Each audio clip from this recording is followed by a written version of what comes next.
This channel does not promote any violent, harmful, or illegal activities. All content provided by this channel is meant for an educational purpose only. Rima, এবার আবাসে যে ঘুঘুর বাসা সেরকম একটা নিদর্শন আবারও পাওয়া গিয়েছে। পঞ্চায়েত প্রধানের স্বামী এবং তার ভাসুর, তাদের পাকা বাড়ি রয়েছে, দেখতে পাওয়া যাচ্ছে সেই বাড়ি, তবুও আবাসের তালিকায় তাদের নাম। পঞ্চায়েত প্রধানের স্বামী এবং ভাসুর শুধু নয়, উপপ্রধানের পাকা বাড়ি থাকলেও তার বাবা ভাই তাদের নাম লিস্টে জলজল করছে। সরকারি প্রকল্পে দুর্নীতির অভিযোগ তারকেশ্বরের নাইটামাল পাহাড়পুর গ্রাম পঞ্চায়েতে।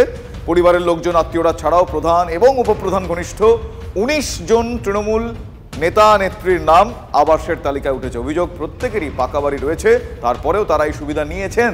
তালিকা প্রকাশ্যে আসতেই অস্বস্তিতে জেলা তৃণমূল নেতৃত্ব, আর খুব স্বাভাবিকভাবেই এই গোটা বিষয়টা প্রতিক্রিয়ায় বিজেপি তাদের দিকে অভিযোগের আঙুল তুলছেন। এদিকে উপপ্রধানের বাবার দাবি তার নিজের মাটির বাড়ি, অন্য দুই ছেলেরও মাটির বাড়ি, সেজন্য তারা আবাসের ঘরের জন্য আবেদন করেন। যদিও আবাসে দুর্নীতির অভিযোগ তুলে স্থানীয় বিজেপি নেতৃত্ব যথেষ্টই সরব হয়েছে। আমি কিছু বলতে পারবো না, যা করেছে ভিডিও থেকে সার্ভে করেছে ভিডিওর লোকই জানো। আমি বলতে পারবো স্বামীর নামে ঘর রয়েছে, আপনার বাড়ি কি কাঁচা মাটির বাড়ি ছিল আগে, এখন সেটা আমি জানি না, ভিডিও থেকে মানে আপনাদের তো বাদ যায়নি, তাই তো? আমি জানি না। তৃণমূল নেতা হোক, গরিব মানুষ, তার যোগ্য সে পাওয়ার পাক, কিন্তু তার পাকা বাড়ি, তার জমি জায়গা ভালো রয়েছে, তাদের অবস্থা ভালো, তাদের অর্থনৈতিক পরিকাঠামো ভালো, তাদের কেন এইরকম ভাবে হবে? এটা তো সাধারণ মানুষের কাম্য নয়। পঞ্চায়েতের প্রধান এবং উপপ্রধানের একাধিক আত্মীয়ের নাম আছে সেই আবাসের তালিকায়। স্থানীয় এবং বিরোধীদের যেটা অভিযোগ, যে তাদের পাকা বাড়ি থাকা সত্ত্বেও তাদের নাম উঠেছে আবাস তালিকায়, অথচ ওই পঞ্চায়েত এলাকায় যাদের মাটির বাড়ি আছে তাদের নাম কাটা গেছে আবাসের তালিকা থেকে। স্বভাবতই এই নিয়ে ব্যাপক শোরগোল পড়েছে তারকেশ্বর এলাকায়। যদিও স্থানীয় বিধায়ক অর্থাৎ তারকেশ্বর বিধায়ক রামবন্ধু সিংহ রায় বিষয়টা ছাপাই দিয়েছেন যে আরও একবার ভেরিফিকেশন করা হবে, অর্থাৎ বাড়ি বাড়ি আরও একবার ভেরিফিকেশন করা হবে। সেখানে যে যদি দেখা যায় যে যারা প্রাপ্য তাদের এই নাম কাটা গেছে, তাদের নাম আবার তোলা হবে, এবং যাদের প্রাপ্য নয় অর্থাৎ যাদের পাকা বাড়ি তাদের নাম কিন্তু বাতিল করা হতে পারে বলেই জানিয়েছেন স্থানীয় বিধায়ক রামবন্ধু সিংহ রায়। যদিও বিরোধীরা কটাক্ষ করেছেন এই বিষয়টা নিয়ে, কারণ তাদের যেটা দাবি যে তৃণমূল করলেই নাকি আবাসের তালিকায় নাম উঠবে, তারা প্রকৃত প্রাপক হোক বা না হোক। এখন দেখার প্রশাসন এই তালিকা নিয়ে কি ব্যবস্থা গ্রহণ করে। হুগলি তারকেশ্বর থেকে সনদ মাঝি, TV9 বাংলা। ভাববেন না এখানেই শেষ রয়েছে, আরও আছে।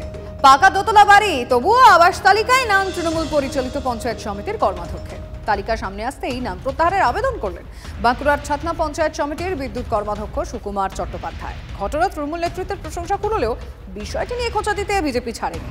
জনরোষের ভয় পাল্টা কটাক্ষ বিজেপির। বর্তমানে যা আয় হয় একাধটুকু একটি বাড়ি ছোট করেছি আর কি, তো যা দেখছি যে আমার এখন নিত্য বাড়ির প্রয়োজন নাই, আমার থাকার বসবাস করার জায়গা বর্তমানে আছে। এমন অনেক ব্যক্তি আছে তাদের এই আবাসের যোজনার বাড়িটি যদি পায় তারা হয়তো একটুকু মানে আনন্দের সাথে দিদি মানে ইয়া করবে আর কি। বিজেপি যে বারে বারে অনেক রকম অপপ্রচার করে, এই যে তৃণমূলের আবাস যোজনা ঘরগুলা তারা কক্ষিগত করছে, কিন্তু এটা সর্ববার মিথ্যা। তার একটা জ্বলন্ত উদাহরণ এই সুকুমার চ্যাটার্জি।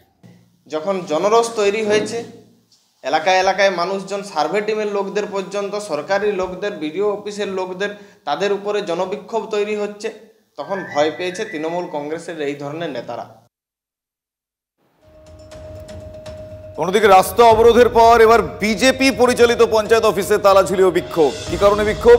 প্রধান উপপ্রধানকে আটকে তালা ঝুলিয়ে বিক্ষোভ দেখাচ্ছেন সেখানকার মানুষজন। বাগমুন্ডি থানার সিন্দরি পঞ্চায়েতের ঘটনা। সম্প্রতি যে আবাস তালিকা বের হয়েছে সেই তালিকায় নাম নেই তাদের, সে কারণে তারা ক্ষোভ উগড়ে দিয়েছেন। নাম না থাকায় পঞ্চায়েত অফিসে তারা তালা ঝুলিয়ে বিক্ষোভ প্রদর্শন করছেন। তারা বলছেন টাকা না থাকায় ঘর মিলছে না, অর্থাৎ টাকা দিলে তবেই আবাসের তালিকায় নাম উঠছে, এমনটাই তাদের দাবি। তাই তারা বিক্ষোভ প্রদর্শন করছেন। আমাদের কোনো দাম নাই, আমাদের কিছু দাম নাই, গরিব লোক বলি কোনো নাই, যে ছাদের উপর ছাদ দিচ্ছে তাকে ছাদ দিচ্ছে, আর আমাদের গরিব লোকের কিছু নাই।